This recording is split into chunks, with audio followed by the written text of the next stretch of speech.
बिस्मिल्लाहिर्रहमानिर्रहीम। अस्सलामु अलैकुम वरहमतुल्लाहि वबरकातुहू। Dear students, hope you are good and safe at your homes. Welcome to this online computer class.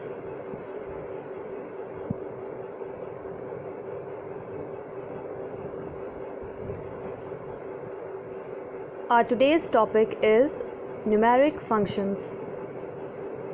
From page number 61 to 65 of book.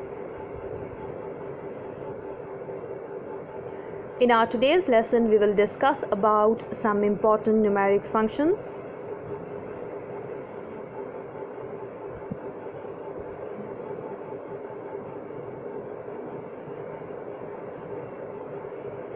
So let's start our today's lesson.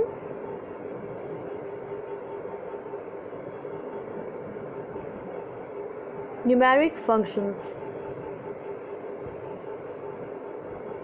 These functions are applicable on numeric values only and produce the numeric results. There are too many functions available, but here most important functions will be discussed.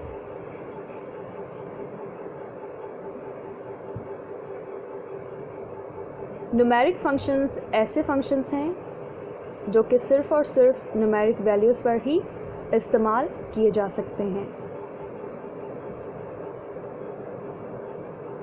और इन functions की मदद से आप numeric results हासिल कर सकते हैं।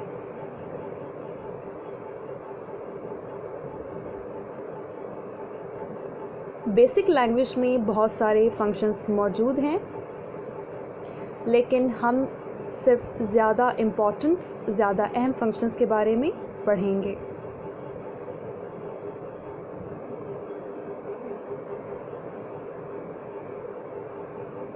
And first of all, we are going to discuss about ABS function. ABS की फुल फॉर्म है एब्सोल्यूट फंक्शन का पर्पस क्या है? The purpose of ABS function is to return the absolute value of the expression x, the value without any sign. इसका मकसद ये है कि ABS फंक्शन की मदद से एक एक्सप्रेशन की एब्सोल्यूट वैल्यू जो है वो आप गेट कर सकते हैं, यानी ऐसी वैल्यू जिसके साथ कोई भी साइन ना हो, यानी विदाउट एनी साइन आपको जो वैल्यू है वो रिटर्न करता है ABS फंक्शन यानी एब्सोल्यूट फंक्शन। यानी जो भी वैल्यू आप देंगे अगर उसके साथ कोई साइन है, नेगेटिव साइन है, तो ये रिटर्न जब आपको करेगा वैल्यू तो विदाउट एनी साइन करेगा। और इसका फॉर्मेट जो है यानी इसको लिखने का तरीका जो है वो कुछ इस तरह से है। आप सिंपल ABS टाइप करेंगे और फिर वैल्यू टाइप करेंगे। ABS फंक्शन को समझने के लिए यहाँ एक एग्जांपल दी गई है। यहाँ आप देख सकते हैं कि प्रिंट करवाया गया है ABS और उसके बाद एक वैल्यू दी गई है -15 और लाइन नंबर 20 में एक और वैल्यू जो है वो दी गई है -12.45 और जब इसको रन करवाया गया है तो आपके पास दोनों वैल्यूज़ जो हैं वो विदाउट एनी साइन आ गई हैं। Now we are going to discuss about INT function. INT की फुल फॉर्म है इंटीजर, यानी ये फंक्शन जो है इसका पर्पस क्या है? Returns the lowest integer less than और equal to x. In case of whole number it returns the same number. INT function जो है बेसिकली इंटीजर वैल्यू जो है वो आपको देता है, यानी इंटीजर वैल्यू रिटर्न करता है, यानी पॉइंट के बगैर वैल्यू। और ये फंक्शन जो है वो आपको या तो लेस देन वैल्यू रिटर्न करेगा या फिर इक्वल टू। अगर आपने नंबर जो है वो होल नंबर दिया है तो आपको जो वैल्यू रिटर्न होगी वो इक्वल टू होगी, यानी दिए गए नंबर के इक्वल टू वैल्यू आपको रिटर्न होगी। और अगर आपने नंबर जो है वो डेसिमल में दिया है तो आपको जो वैल्यू रिटर्न वो लेस देन में होगी।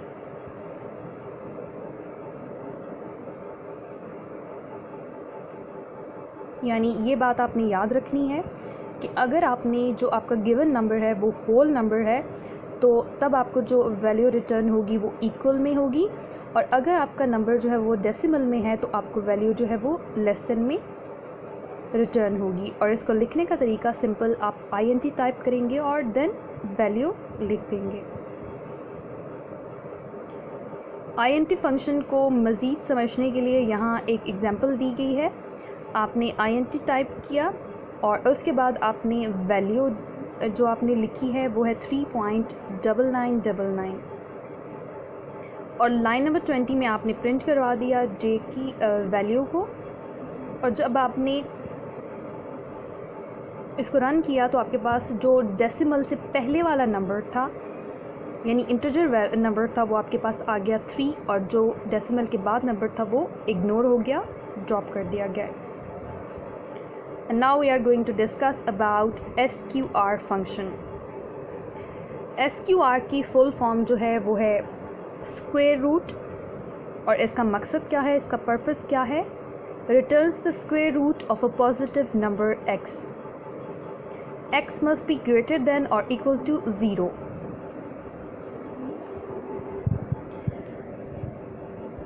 स्क्वायर रूट फंक्शन ये नंबर का स्क्वायर रूट फाइंड करने के लिए इस्तेमाल होता है, यानी अंडर रूट फाइंड करने के लिए इस्तेमाल होता है।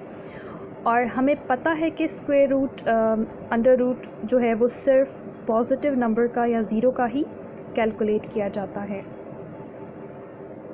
और नेगेटिव में वो एक कॉम्प्लेक्स नंबर हो जाता है। और मैथमेटिक्स में आयोटा वाली एक वैल्यू जो है वो बन जाती है। तो नेगेटिव नंबर ही होना चाहिए, इसमें ये कंडीशन है।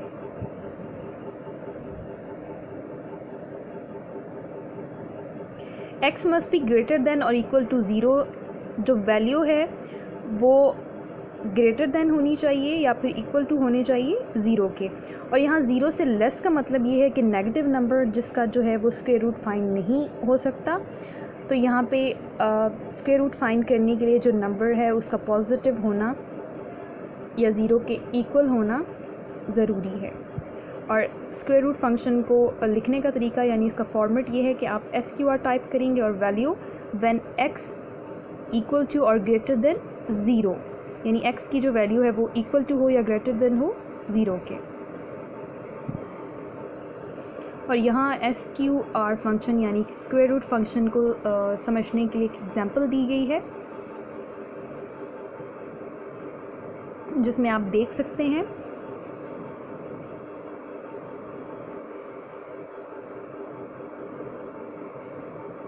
कि आपके पास जो रिटर्न एट दी एंड जो रन किया गया है और रिटर्न में जो नंबर आया है वो है 5।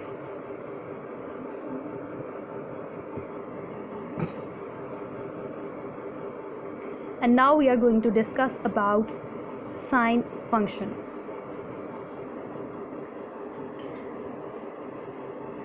पर्पस, इसका पर्पस क्या है? The purpose of sine function is to find the trigonometric ratio called sine of an angle x expressed in radians। The following formula is used for converting angle in radians। Sine x multiplied by pi divided by 180। Sine x is calculated in single precision। Sine function basically एक trigonometric function है। इस function को यकीनन आप mathematics में पढ़ चुके होंगे। ये फंक्शन जो है वो एंगल की रेशो फाइंड करने के लिए इस्तेमाल किया जाता है, यानी साइन फंक्शन को एंगल की रेशो फाइंड करने के लिए इस्तेमाल किया जाता है। एंगल की रेशो डिग्री में या किसी और यूनिट में नहीं निकलती, बल्कि इसका यूनिट जो है वो रेडियन होता है। रेडियन कैसे कन्वर्ट करते हैं, इसका फार्मूला जो है वो यहाँ दिया गया है, जो अभी मैंने आपके सामने जो है वो रीड करके आपको बताया भी है। Sine x multiply by pi divided by 180, ये फार्मूला है रेडियन को कन्वर्ट करने का। जो भी नंबर होगा उसको आप मल्टीप्लाई कर देंगे पाई बाय 180 के साथ।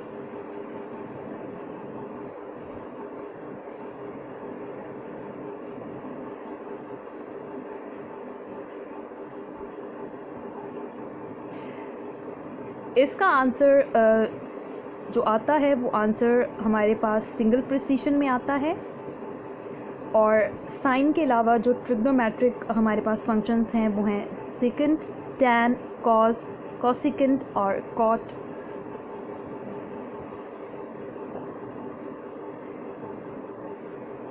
साइन फंक्शन को लिखने का जो तरीका है, इसका फॉर्मेट जो है वो सिंपल है। आप साइन टाइप करेंगे SIN और उसके बाद आप वैल्यू लिखेंगे, पैरेंथेसिस आपकी वैल्यू जो है वो आ जाएगी। और इस फंक्शन को समझने के लिए एक एग्जांपल दी गई है।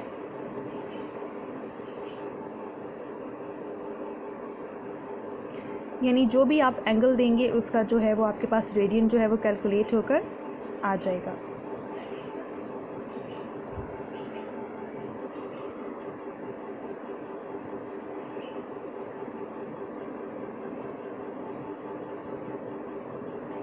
And now we are going to discuss about fixed function. इसका पर्पस क्या है? The purpose of this function is to obtain an integer value by simply dropping off the decimal part. Fixed function does not round the number. Fixed function जो है वो similar है int function के, लेकिन इसमें difference ये है कि INT में जो है वो अगर आपके पास डेसिमल में है और नंबर जो है डेसिमल में नंबर है और नेगेटिव में है तो वो राउंड ऑफ हो जाता है। लेकिन इसमें ऐसा नहीं होता, इसमें राउंड ऑफ जो है वो नंबर बिल्कुल भी नहीं होता। सिंपली इसमें जो है वो डेसिमल के बाद वाला जो नंबर है वो ड्रॉप हो जाता है और डेसिमल की लेफ़्ट साइड पे जो नंबर है यानी डेसिमल से पहले वाला जो नंबर है वो आपको रिटर्न हो जाता है। इसको लिखने का जो सिंपल तरीका है वो है आप FIX यानी फ़िक्स टाइप करेंगे फंक्शन और वैल्यू लिख देंगे। इसकी एग्जांपल यहाँ दी गई है। आपने फ़िक्स फंक्शन लिखा और आपने एक वैल्यू दी तो आपके पास डेसिमल के बाद वाला नंबर ड्रॉप होने के बाद -7 रिटर्न हो गया आ गया। And now we are going to discuss about tab function. इसका पर्पस जो है वो कुछ इस तरह से है, to print at certain column position X on the screen if the current print position is already beyond space X, tab goes to a given position on the next line. Space 0 is the leftmost position, the rightmost position is the screen width. X must be within the range of 1 to 255.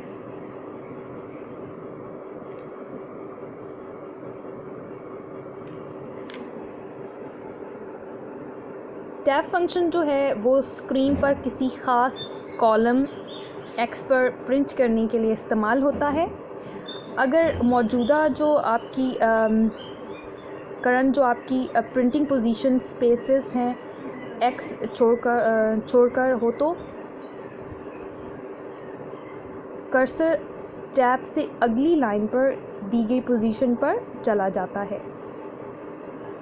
Spaces X से मुराद सबसे बाएं तरफ की position है यानी सबसे left side की position है। सबसे दाएं तरफ यानी सबसे राइट साइड की जो पोजीशन स्क्रीन की चौड़ाई के मुताबिक होती है यानी विड्थ के मुताबिक होती है। और यहाँ X की जो वैल्यू है वो 1 to 255 के दरमियान होनी चाहिए।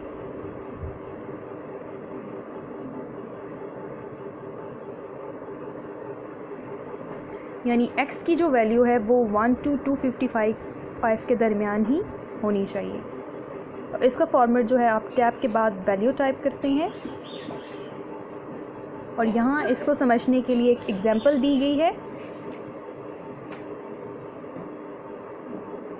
आपने पाकिस्तान लिखने के बाद टैब 1 टैब की स्पेस दी और उसके बाद आपने लिखा इज़ माई एंड फिर आपने 2 टैब की स्पेसेस दी और कंट्री लिखा।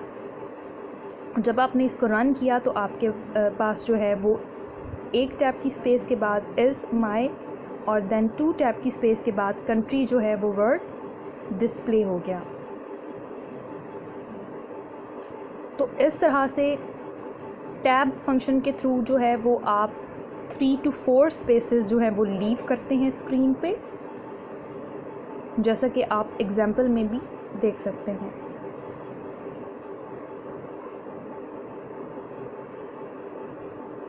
And now we are going to discuss about R&D function. R&D की फुल फॉर्म जो है वो है random और इसका पर्पस क्या है? To return a random number between 0 and 1. R&D function यानी रैंडम फंक्शन का जो पर्पस है वो है 0 और दिए गए नंबर के दरमियान एक रैंडम नंबर जो है वो ये रिटर्न करता है, यानी 0 और दिए गए नंबर के दरमियान के जो नंबर्स हैं वो ये आपको रिटर्न करता है। इसको लिखने का जो तरीका है आप सिंपल R&D टाइप करेंगे और उसके बाद आप वैल्यू लिखेंगे यानी नंबर लिखेंगे और यहाँ पे एग्जांपल दी गई है और उस एग्जांपल में आप इस रैंडम फंक्शन को जो है वो इजीली अंडरस्टैंड कर सकते हैं।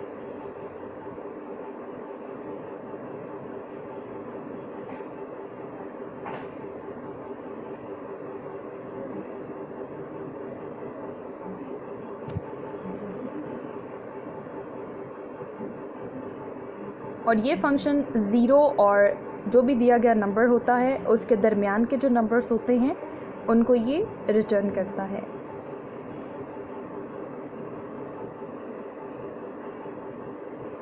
Now we are going to discuss about log function. log यानी logarithm function, इसका पर्पस क्या है? To return a natural logarithm. Log in basic is a logarithm to the base e 2.718282.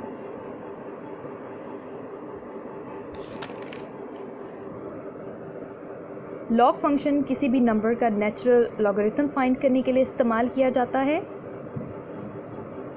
यानी इस फंक्शन को किसी भी नंबर के नेचुरल लॉगरिथम को फाइंड करने के लिए इस्तेमाल किया जाता है।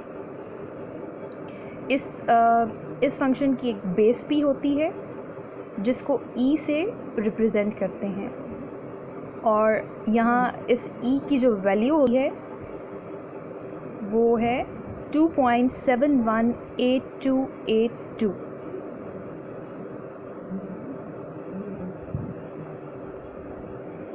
तो इस तरह से जब भी लॉग लिया जाएगा इसकी कोई ना कोई बेस तो होगी, क्योंकि नेचुरल लॉगरिथम की बेस होती है।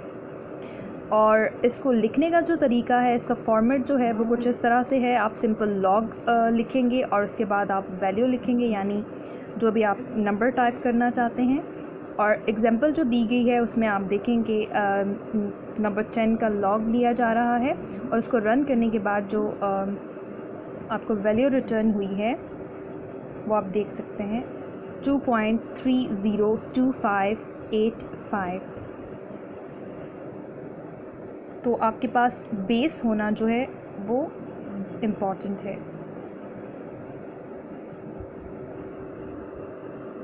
And now we are going to discuss about SPC function. SPC stands for space. Purpose: skips X spaces in a print statement. SPC may only be used with print and lprint statement. The argument n must be in the range 0 to 255.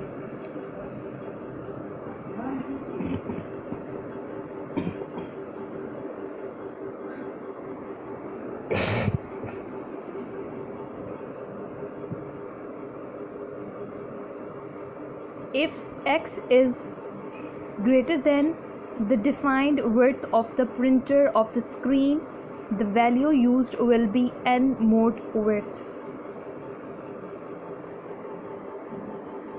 SPC stands for space function. SPC function एक print statement में x spaces छोड़ने के लिए इस्तेमाल होता है, spaces leave करने के लिए इस्तेमाल होता है। SPC फंक्शन को प्रिंट और एल प्रिंट जो स्टेटमेंट है उसके साथ इस्तेमाल किया जाता है, और इसका जो आर्गुमेंट x यानी यकीनी तौर पर 0 से 255 की रेंज में होना चाहिए, यानी जो रेंज है वो 0 से 255 के दरमियान में होनी चाहिए। अगर x की वैल्यू जो है वो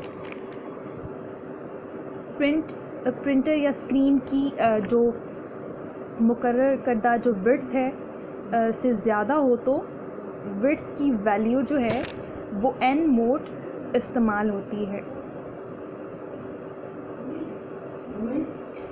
यानी अगर जो विड्थ है वो ज़्यादा हो तो विड्थ की जो वैल्यू है वो होगी n मोड। और इस फंक्शन को लिखने का जो तरीका है, इसका फॉर्मेट जो है वो कुछ इस तरह से है। आप सिंपल टाइप करेंगे SPC और उसके बाद आप वैल्यू लिखेंगे,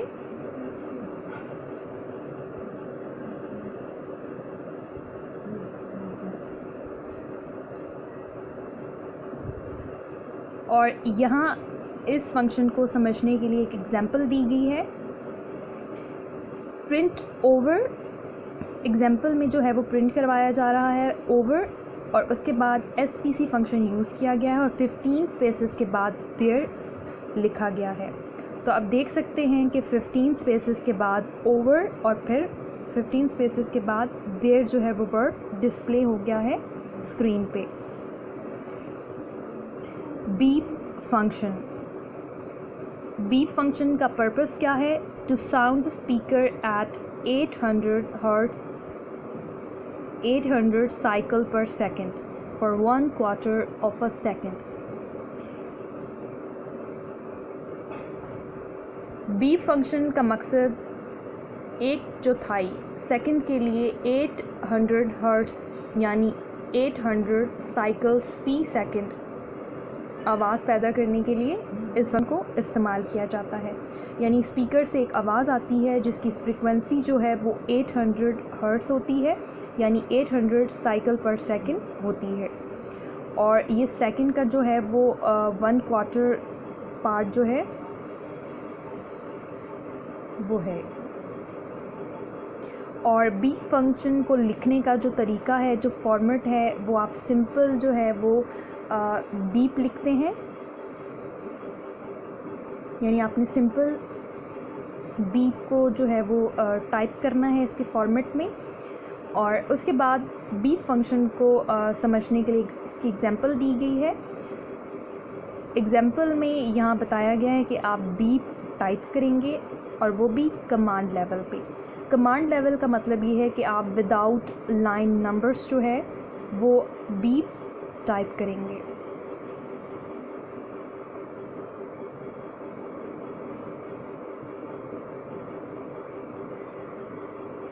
Date function. This function is used to set or retrieve the current date. Date function का मकसद ये है कि ये फंक्शन जो करंट डेट होती है, मौजूदा तारीख़ होती है, उसको सेट करने के लिए या दिखाने के लिए इस्तेमाल होता है।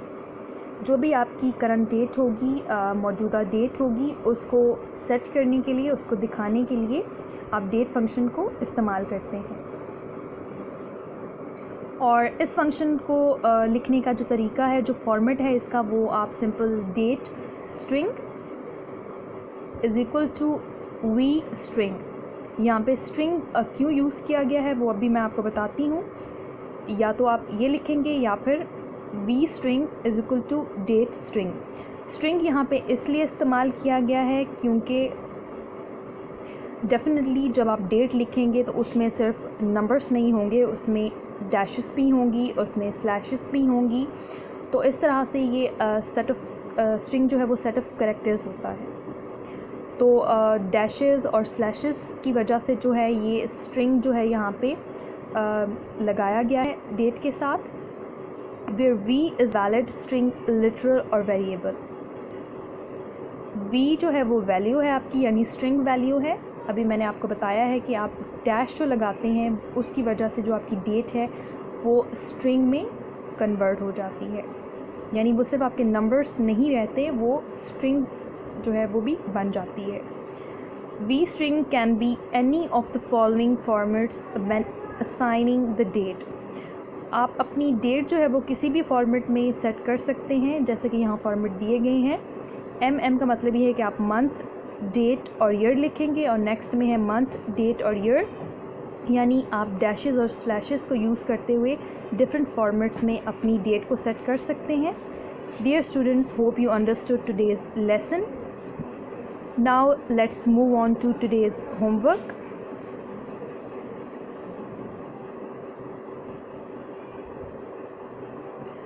Here is a question.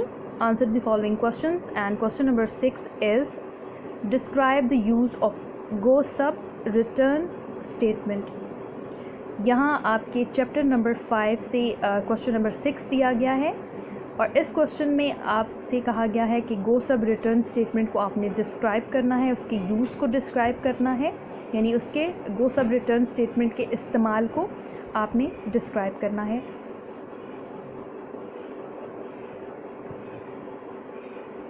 यहाँ गो सब रिटर्न स्टेटमेंट के यूज़ का जो है वो डिस्क्राइब किया गया है, और उसके लिए एग्जाम्पल भी दी गई है। डियर स्टूडेंट्स, आपने इस आंसर को अपनी कंप्यूटर नोटबुक में लिखना है और याद भी करना है।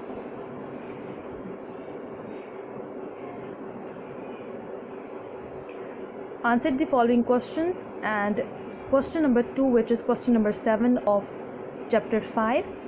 What is the difference between sequential and random files? Question number 7 में आपसे पूछा गया है कि sequential और random files में क्या डिफरेंस है, क्या फ़र्क है। यानी आपने sequential और random files में फ़र्क बताना है, दोनों में डिफ्रेंशिएट करना है कि दोनों के दरमियान क्या फ़र्क है।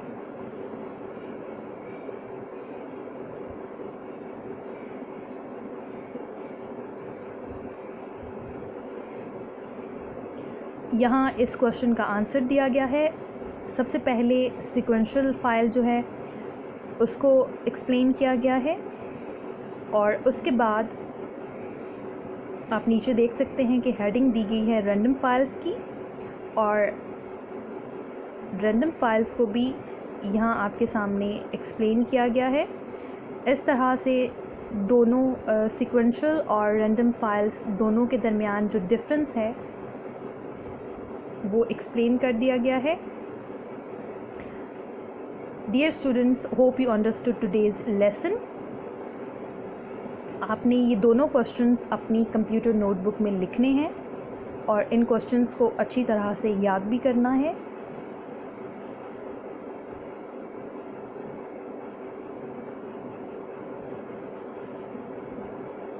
Thank you. अल्लाह हाफिज़।